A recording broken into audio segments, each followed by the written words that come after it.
bonjour et bienvenue dans votre nouveau magazine Toulouse et vous.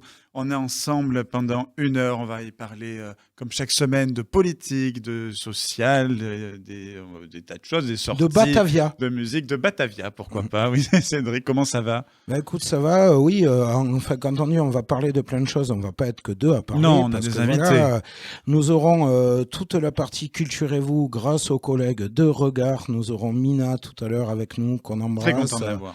Voilà, on pourra parler sortie grâce à Léo de Pinkin. Je le redis, les décors ne sont toujours pas de Roger Hart. Les costumes ne sont pas de Donald Cartwell. Moi, mon t-shirt, c'est du Macarel. Ma boucle d'oreille, c'est du Diva de la Pampa que j'embrasse. Et la réalisation de tout ce beau décor, c'est grâce à l'équipe de la Regbox qu'on remercie. Il fait un travail exceptionnel. Exceptionnel. Déjà, c'est de nous supporter, de réussir à supporter deux gars qui n'ont pas l'habitude des conducteurs. Ou quelques secondes avant le générique, je disais, de quoi on pourrait parler là? J'ai envie de parler des agriculteurs. On va en parler des agriculteurs parce que il y a des appels à manifestation. On va, je pense, avoir encore un hiver de manifestations des agriculteurs. Ça a commencé en plus en région Occitanie. On a eu un Premier ministre, quand c'était Gabriel Attal, qui est venu leur parler en Haute-Garonne, justement, venu leur parler. Et on se rend compte que... entre-temps, il y a eu l'État, ça a fait pchit, ça a fait boum, on a changé les ministres, tout le monde. Donc, est-ce que les promesses seront tenues? Il y a le Mercosur qui débarque en plus au milieu du débat. Toi qui es de la terre, Cédric, toi qui es d'Ariège, toi qui et moi aussi qui moi, bien. Je peux pas en parler. C'est ainsi l'agriculture la plus rentable en Ariège, elle est pas légale. Oui, c'est vrai. Voilà. C'est vrai. C'est bien de le dire. On en fera un sujet de ça aussi, je pense.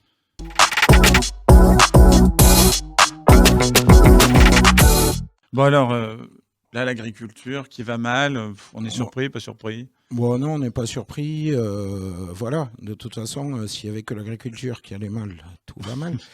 Pour ça, Alex, pour ça, en fait, il nous faudra un avis politique. Encore un avis politique, c'est vrai, parce que nous avons avec nous... parce que la politique, c'est rigolo. De retour, Guillaume d'Almeida Chavez, de la région Occitanie, conseiller régional jeune, vie lycéenne et étudiante, qu'on aime bien avoir avec nous. Vous verrez souvent des politiques qui vont être récurrents, je pense, pour pouvoir revenir avec nous sur des sujets d'actualité et qui les touchent aussi. Parce que la politique est à récurrer, donc on prend des politiques récurrents. Exactement. Vous, Guillaume, les agriculteurs, bon, c'est un cheval de bataille aussi. Hein, qu'est-ce qu'il en est d'un point de vue région? En quoi ça consiste? Comment vous voyez les choses côté régional? On a eu une crise il n'y a pas longtemps des agriculteurs. Surtout qu'en plus, la région Occitanie est quand même déjà l'une des premières régions viticoles depuis qu'il y a eu la fusion, et qu'en termes d'agriculture, on est quand même... Il y a de la matière. On a de la chance d'avoir une région où c'est qu'il y a énormément d'agriculteurs dans sa diversité. Il y a, qui est malgré tout avec une région qui a de grosses contraintes météorologiques. Je pense notamment dans les Pyrénées-Orientales, la sécheresse. Et on a eu une crise il n'y a pas longtemps des agriculteurs. Moi, je les avais reçus. J'ai reçu les jeunes agriculteurs du Nord toulousain durant cette crise. Ils m'ont exprimé leurs difficultés, que je partage totalement. Je viens d'une famille, j'ai des membres de ma famille qui sont vignerons dans l'Aude. Voilà, mon grand-père était agriculteur. Je connais la vraie vie, mais à l'heure actuelle, on leur avait fait des promesses. En tout cas, le président de la République leur avait fait des promesses. Où sont-elles? Où sont-elles? Où sont les paroles? Voilà, c'est ça aussi.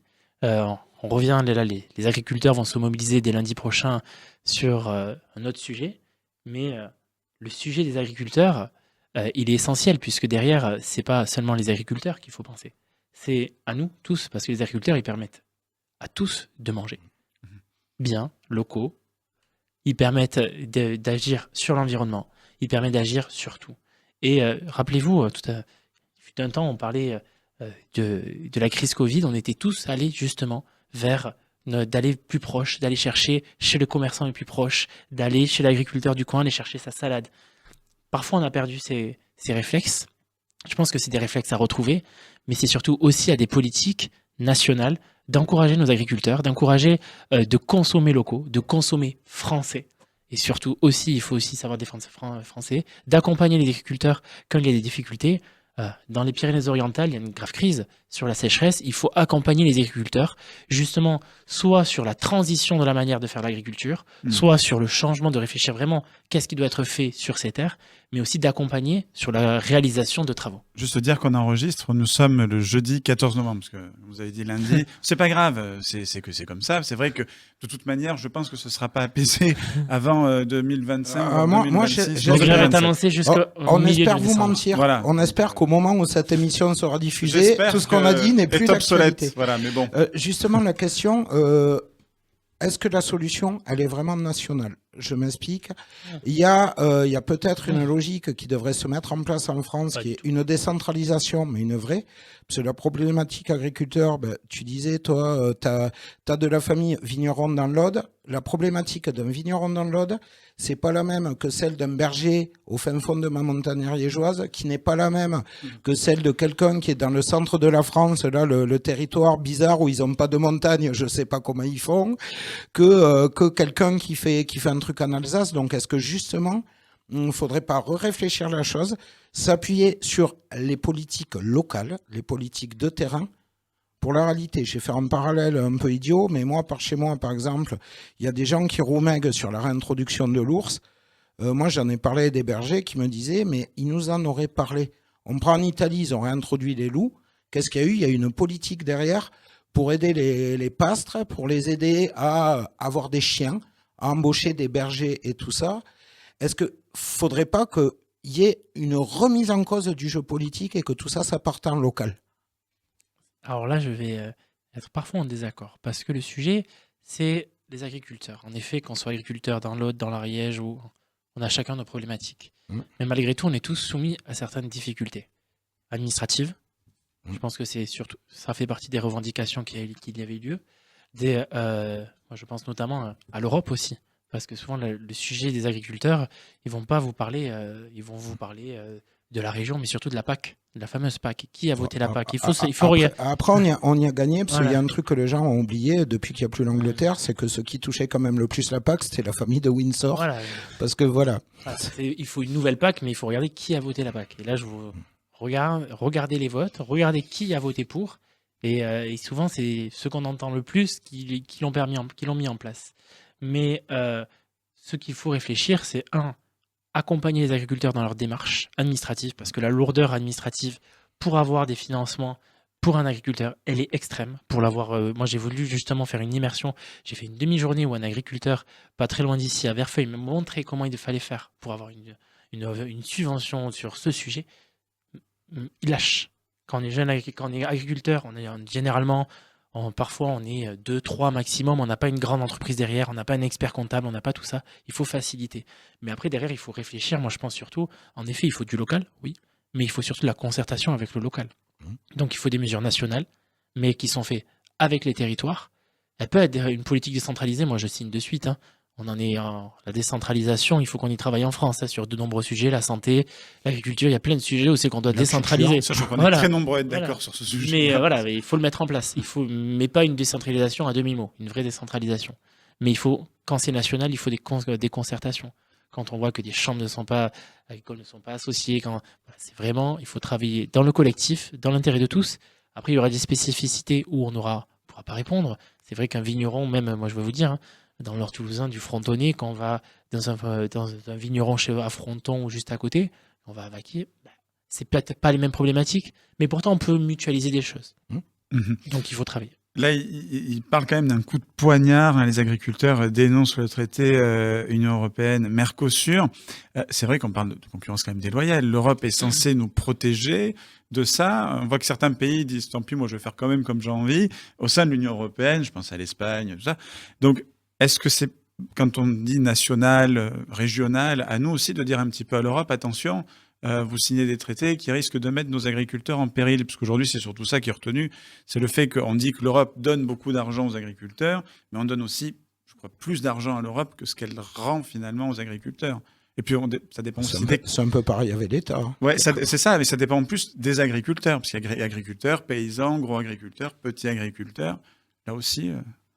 C'est un sujet, je crois. C'est un sujet. Après, sur l'Europe, dernièrement, il y a une élection européenne. Là, il y avait un sujet. Oui. C'est ça qu'il fallait mettre. Moi, je vous le dis clairement.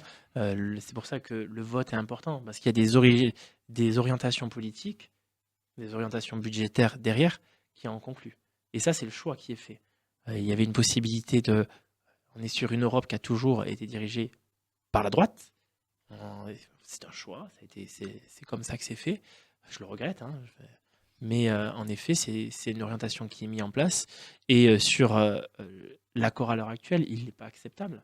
Parce qu'en effet, quand on est français, on doit défendre en effet ses agriculteurs. Et à l'heure actuelle, le traité ne le permet pas.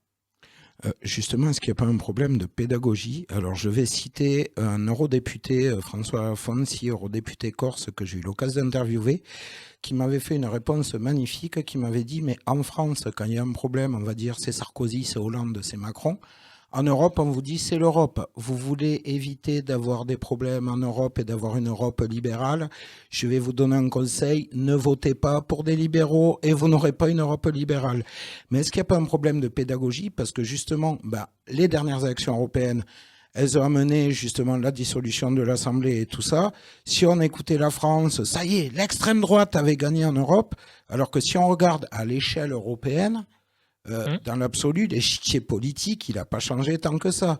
Donc les Français ont peut-être tendance aussi à un moment donné à se concentrer un peu trop, on va dire, sur leur nombril pour rester poli au niveau de l'orifice choisi. Je pense qu'il y a plusieurs manques. Il y a le manque de citoyenneté, mais qui est dès les plus jeunes âges.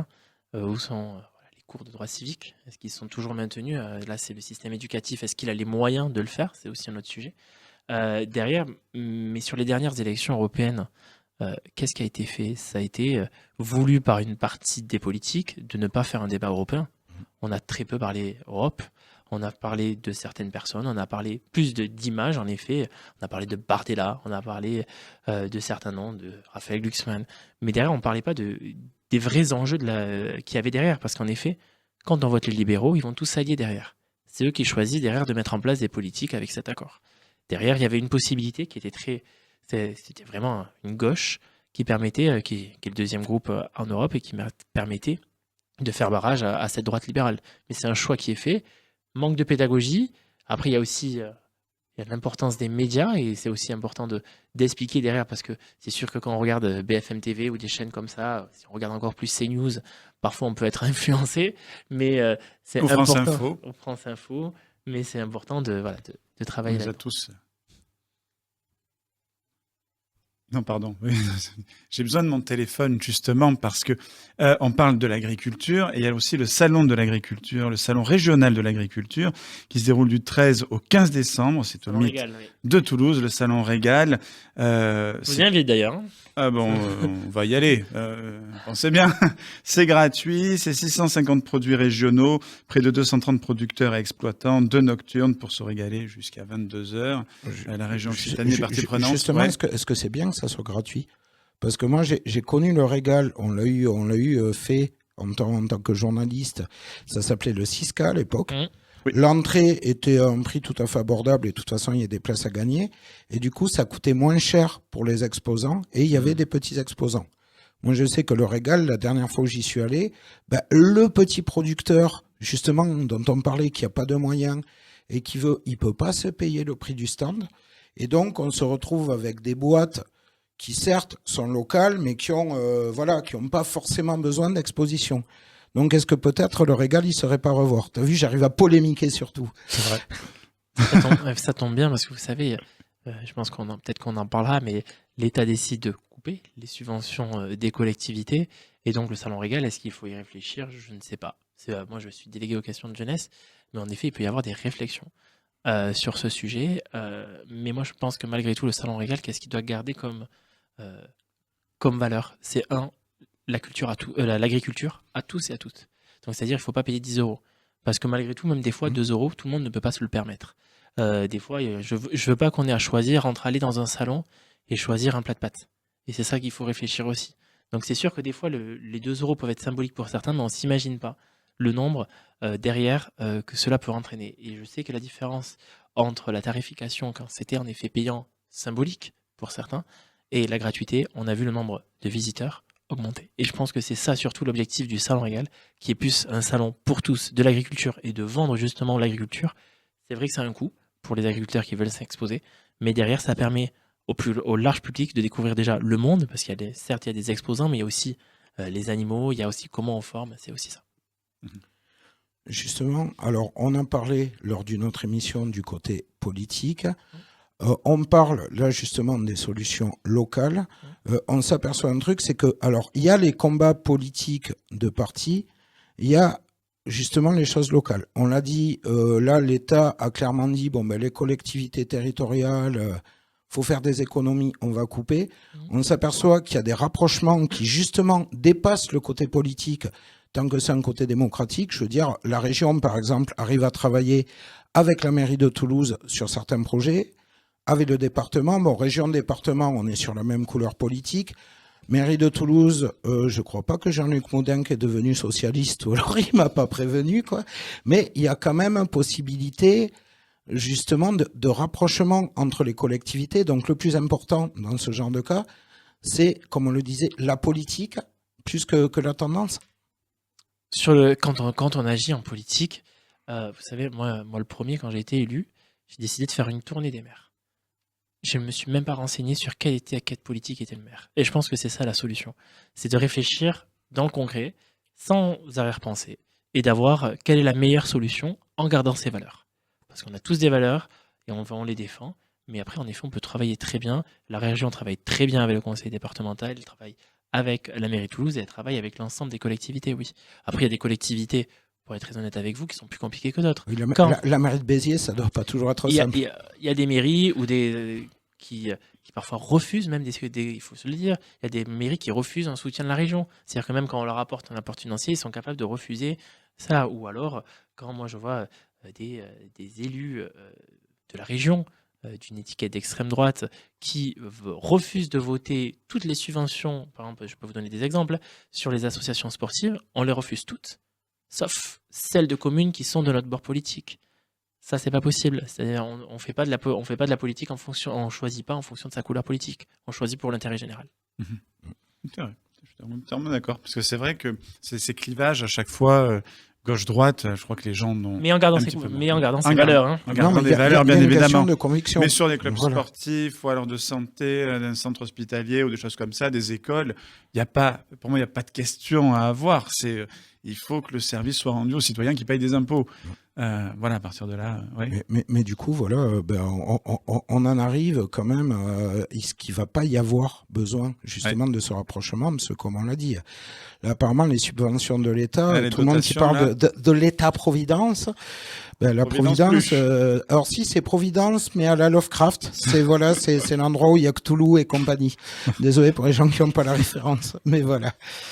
Donc, justement, comment ça se pense, comment c'est vécu d'un point de vue local. Moi, j'ai vu, par exemple, un truc qui m'a fait peur, c'est une déclaration de la présidente de région, Carole Delga, qui a dit, bon, ben voilà, suite au désengagement de l'État, il y a des moyens qu'on va plus pouvoir avoir. Et du coup, on va couper les subs à certaines associations, comment ça se passe?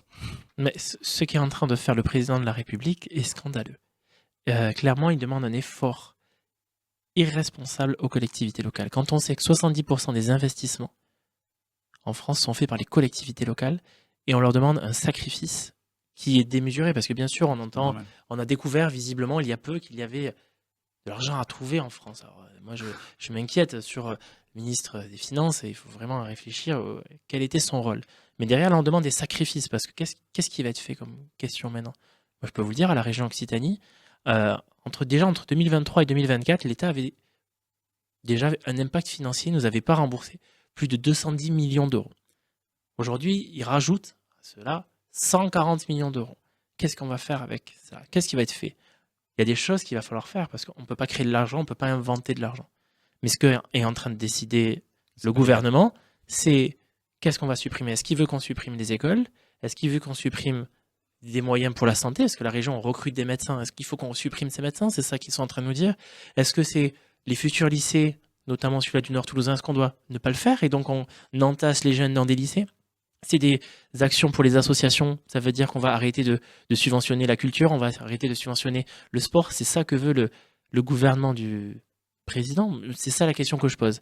Et moi, en effet, je suis très inquiet, mais il faut que les collectivités locales, il y a eu un rassemblement des élus locaux à l'initiative de la maire de Colomiers, Karine Traval-Michelet, et je salue, j'y étais présent, et je crois que c'est important en effet que les collectivités locales expliquent ce qui va se passer.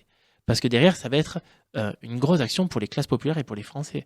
Parce que c'est le quotidien qui va changer, c'est l'état de nos routes qui va changer, c'est l'état on ne va plus peut-être pouvoir construire des écoles, on ne va plus pouvoir construire des collèges, on ne va plus pouvoir construire des lycées, on va refuser des médecins, on va faire sur le quotidien, on va être obligé d'augmenter des choses, reporter des projets qui sont essentiels, d'arrêter de subventionner la culture, le sport, mais des choses essentielles au quotidien. Et donc là, qu'est-ce qui va être fait? En effet, on attend déjà les décisions de l'État. Parce qu'à l'heure actuelle, c'est le gouvernement, je crois que le dernier budget qui avait été proposé, qui a été mis au vote, il vient d'être rejeté. Il y avait pourtant il était à l'équilibre, et il était même mieux, il allait apporter plus d'argent. Mais qu'est-ce qui va être fait? On attend donc, parce que le gouvernement, je ne suis pas devin, je ne suis pas Premier ministre, mais je pense que le Premier ministre va nous sortir encore un 49.3, ce que je regrette. Donc j'espère qu'on ne va pas durer 49 et 30 minutes. Mais surtout, ce que j'espère, c'est qu'on va arriver à surtout un revirement du choix du gouvernement, parce que derrière, c'est le quotidien qui va être fait, parce que le sacrifice, il est disproportionné entre les collectivités locales, quand on sait que collectivité locale, elle doit être à l'équilibre. Elle n'a pas le droit d'être en déséquilibre. Et on a un désentêtement qui est légal.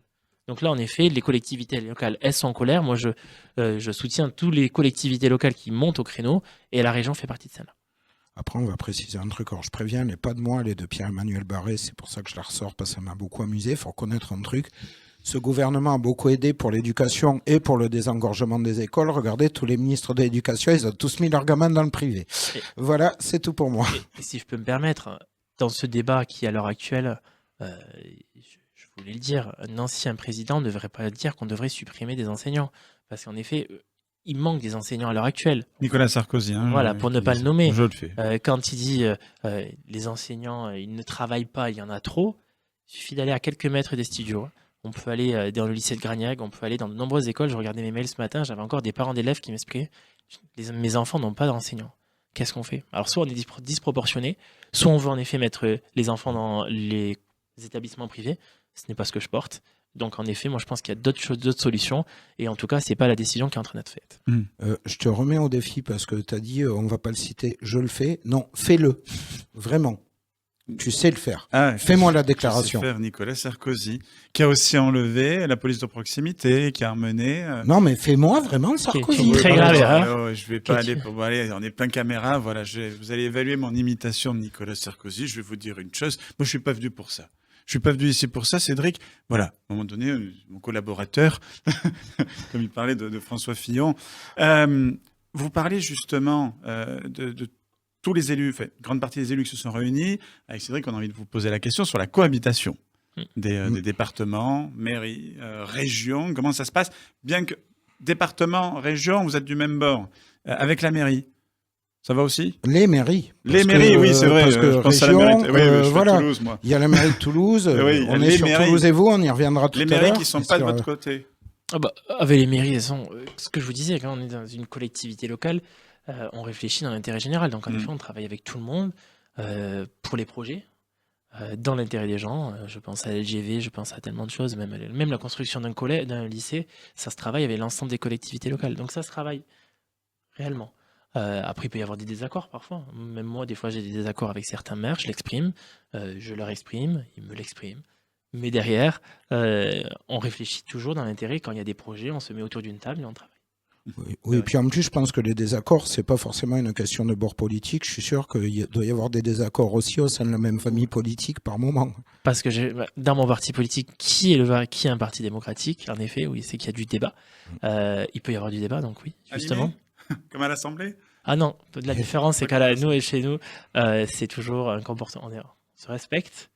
Et on a un comportement digne. C'est-à-dire que quand on est élu par les Français, on le respecte. C'est-à-dire que quand des gens mettent votre bulletin dans l'urne, quand ils mettent votre nom, vous les représentez. Donc on va pas faire du spectacle, et je dirais pas ce que j'en pense, ou un cirque, plutôt que voilà. Et ça, peu importe le parti politique. Mais c'est peu importe le parti politique. Pourquoi en national, c'est du spectacle? Ils savent que les Français n'aiment pas ça. Parce qu'ils dansent la valse. Mais ils savent que les Français n'aiment pas ça. Pourquoi ils font ça alors que ça ne se fait pas en règle générale, en local? Moi, je vois des fois, quand je suis à la mairie, quand il y a des cérémonies, je vois les opposants, ils se regardent avec je dirais pas jusqu'à une tendresse, Respect. mais il y a un respect, voilà, qui est là, républicain, même si j'aime Après, pas. si on regarde très bien, si on regarde vraiment l'Assemblée nationale, c'est pas toute l'Assemblée nationale qui fait du spectacle. Voilà, c'est des bords de certains, c'est les bords de l'Assemblée qui font. Qui veulent se faire connaître et qui ont trouvé ce moyen TikTokesque de se faire connaître des Français. Ça marchera pas, non, ça non plus. Hein, ça. Ils vont avoir un rejet. Les Français vont avoir un très gros rejet. Ça a déjà commencé. Il y a l'air américain aussi qui arrive souvent vers nous. Ça serait bien qu'ils évitent de vomir brun, quoi. Et voilà. Mais ouais, mais il faut qu'en face, il soit bon. Il faut qu'en face, il soit bon. Et là, on le voit pareil, j'aime pas ce mot, sur les territoires. On le voit sur le terrain, voilà, partout en France, c'est pas qu'à Paris, où ça se passe dans la majorité du temps très bien. Donc les Français, si vous voulez un renouvellement politique au sommet, allez, occupez-vous des racines et votez pour les mairies, les départements, les régions. Moi, j'ai envie de faire un micro-trottoir. Je regrette de ne pas l'avoir fait avant, mais on le fera. On recevra sûrement M. Vincini ou Mme Delga. J'aimerais faire un micro-trottoir où on va demander aux Français, aux gens, enfin en tout cas qu'on a sous la main, est-ce qu'ils connaissent leur président de région? Est-ce qu'ils connaissent leur président de département? Je suis sûr que les 3/4, ils ne connaissent pas. Je vais vous répondre sur ça. Je vais vous répondre. Mais je vais vous répondre. Parce qu'en fait, j'ai fait une tournée régionale quand je suis élu, une concertation jeunesse. J'ai rencontré à peu près 2000 jeunes. Des jeunes, mais très diversifiés. Jeunes sans-abri, j'en avais un peu discuté dans une autre émission. Et la première question, c'était l'une des premières questions, c'est est-ce que vous connaissez votre maire et votre président de région? Est-ce que vous pouvez me dire son nom? Et on se rendait compte qu'en fonction des milieux, il y avait une réponse différente, mais qu'en effet, il y avait besoin encore de travailler sur la citoyenneté. Donc en effet, même je pense que, alors aujourd'hui, même moi, hein, vous me demandez l'ensemble des ministères, je ne les citerai pas. Non, mais après, justement, il y a aussi peut-être un truc à faire niveau pédagogie. Nous, par exemple, on l'a dit, c'est notre boulot, on connaît le truc, genre, bon ben voilà, on sait que la région, c'est les lycées. Moi, j'ai un fils qui est en âge d'être au collège. Si j'ai un problème niveau collège, je sais que je dois m'adresser au département. Est-ce que justement, le citoyen de base, c'est pourquoi et pour qui il vote, et pour, au-delà de toutes les couleurs politiques, pour les compétences? Est-ce que justement, il ne faudrait pas que les gens sachent plus, telle compétence relève de l'État, telle compétence de la région, telle compétence du département, telle compétence de la commune? Ça, je suis d'accord. Mais alors ça, c'est au moment des élections. En effet, il faut faire de la pédagogie. Ça, c'est le ministère qui peut le faire. Parce que sur des campagnes comme ça, c'est au niveau national, c'est l'État qui peut faire des campagnes. Ça s'est fait, il fut un temps. Après, on reçoit généralement les collectivités locales, nos collectivités locales, en tout cas la région, le département. Généralement, dans de nombreuses mairies, on reçoit un petit fascicule. Vous le recevez à votre domicile, ça explique ce que c'est. Après, il faut se renseigner. C'est sûr que c'est parfois pas le bon matériel. On choisit un document, on choisit quelque chose, mais en effet, il y a un manque de citoyenneté, une méconnaissance de qu'est-ce que sert. Je peux vous rajouter l'intercommunalité ou la métropole. Qu'est-ce que c'est? Si je vous parle de PETR, je pense que vous savez même pas ce que c'est. Et pourtant, c'est des choses qui sont essentielles et qui derrière, il y a énormément de subventions qui sont faites. C'est vrai. Voilà.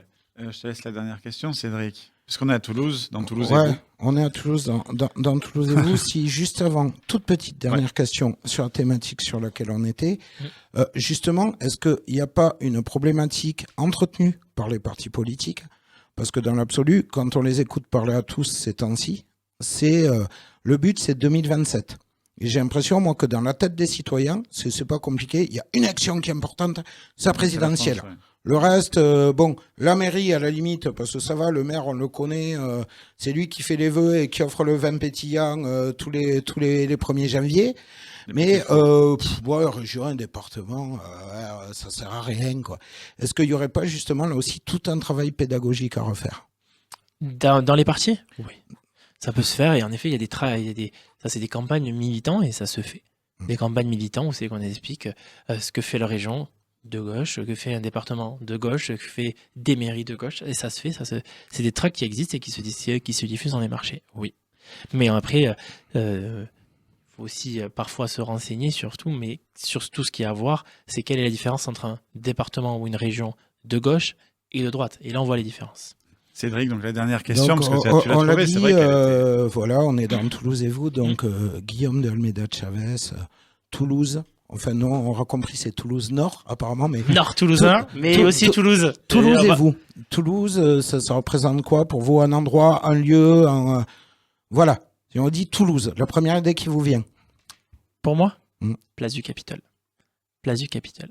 Un objectif en plus. Un objectif peut-être. C'est le lieu où moi j'ai grandi quand j'étais jeune. Moi je viens pas d'un milieu très favorisé et ma mère, la première chose qu'elle voulait faire quand j'étais jeune, c'est que je découvre, parce que je viens d'un petit village, elle voulait que je découvre Toulouse pour être grand et pouvoir me déplacer tout seul. Ce qu'elle n'arrivait pas à faire à l'époque. Qu'il fallait parfois se des plans, et donc elle m'avait dit je veux te faire découvrir Toulouse, et on avait commencé et on allait tout le temps. Notre plan, le premier point, c'était la place du Capitole. Donc cette place, elle est emblématique, et donc j'y vais souvent, et ça me fait du bien parfois même. Vous savez, l'hôtel de région est pas très loin, et j'essaie d'y passer souvent, et ça me fait du bien, un bien fou mental de retrouver ce lieu. Et en effet, j'espère que la question était sous-entendue. En effet, j'espère que sur les prochaines élections, le bâtiment qui est juste derrière sera un bâtiment où c'est que la culture, le sport et la solidarité l'emportent. Si le Capitole, j'y arrête pas. Lui, il veut y envoyer des chars soviétiques. Parce que si la gauche passe, il y aura les chars soviétiques place du Capitole. Il faut le savoir. Ça se disait à l'époque, en 80. Voilà. Ça se disait, les Français avaient peur de ne plus être propriétaires, d'avoir justement les chars au milieu de Paris, toute la France. Enfin, c'était quelque chose. On n'en est plus là. On a d'autres délires maintenant. Mais ceux-là ont disparu. Je crois qu'on est tout bon niveau questions, niveau... Ouais, je crois qu'on a fait à peu près le tour. Je sais pas. Ben non, voilà. On va poser la question super embêtante pour les invités. Ah là là, elle est horrible. Alors, non. Guillaume d'Almeida Chavez, le mot de la fin. Ben merci à vous. Merci de l'invitation.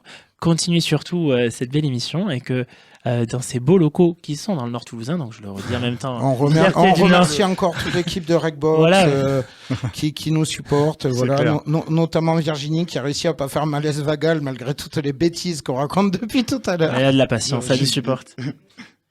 Virginie, c'est plus... Jeannette. Je sais plus. On avait dit Nathalie. Parce que c'est toi qui nous sers de guide. Exactement. Voilà. C'est Émilie. Merci en tout cas, Guillaume d'Almeida Chavez, d'avoir été avec nous dans Toulouse et vous. Et à une très prochaine émission, probablement, pour revenir sur toutes les actualités qui nous concernent tous. On passe. On espère juste que la prochaine fois, ça sera pour se dire des bonnes choses, des bonnes nouvelles. Ouais. Tiens, il faudrait qu'on soit ça, c'est une émission. Bonne nouvelle. On reçoit les politiques juste pour nous dire des trucs chouettes. Des trucs chouettes, c'est vrai. Ça serait cool, ça, non? En attendant, on passe à la suite. Ben voilà, on passe à la suite.